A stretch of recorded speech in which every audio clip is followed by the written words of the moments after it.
Hi, I'm James Bailey from Transmille, and we're going to now have a little chat about noise in electrical measurements. I expect most of us have at some time tried to order a drink in a bar in a crowded pub with the band playing in the background, and the barman's really struggled to hear us ordering that drink.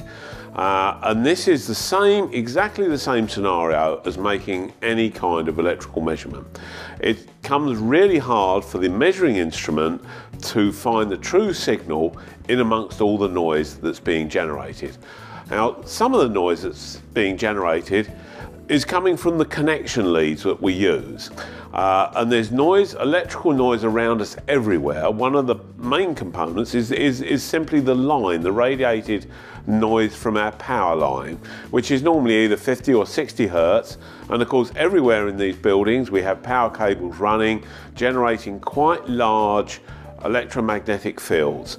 And just to give you a little example of this, is that on a scope, we've got the scope probe here, sensitivity of 50 millivolts per division, and here on the bench I've just got a couple of bits of wire running around which are acting as aerials, and when I put the scope probe on the wire, you can see it's going right off the screen.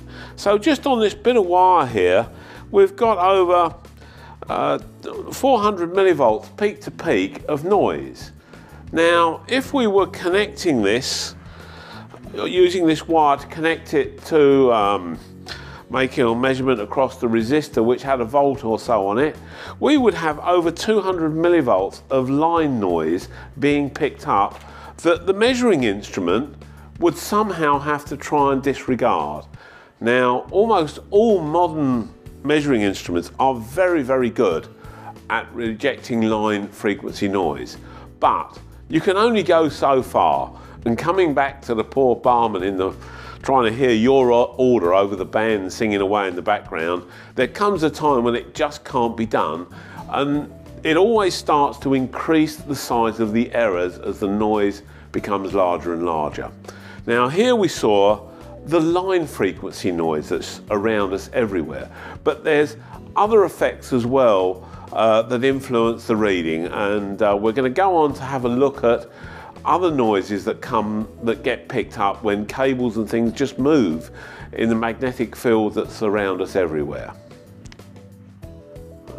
So moving on to look at another noise source that we've all seen when we've been trying to make measurements, particularly usually high impedance measurements, that sometimes we mistake for the measuring instrument itself, giving us an unreliable instrument.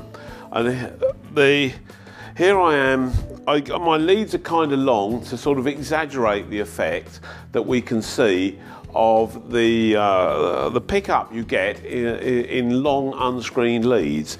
Again, using the little microvolt null meter we had before, 30 microvolt sensitivity here on the range, 30 microvolts again, 30 ppm in 1 volt. And if I just for a moment just swing the red lead around, I don't know whether that's clear in the video, that yeah, I'm getting quite a nice little signal there of low frequency bobbling about on there. Now, that's because I've deliberately separated the red and the black wire here and swinging the red wire around so that it picks up the Earth's magnetic field and induces a voltage in it. And one thing you quite often hear about having twisted pairs of wires. And if you twist the whole lot together, so the red and the black wire are taking the same path, see, the effect has almost completely gone away.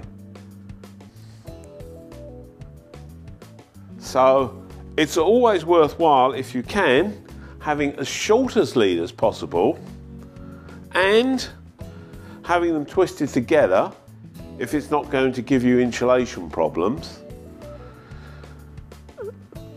and keep them away from mains line noise. All of these things will introduce additional noise over and above what's going to be in the measurement anyway.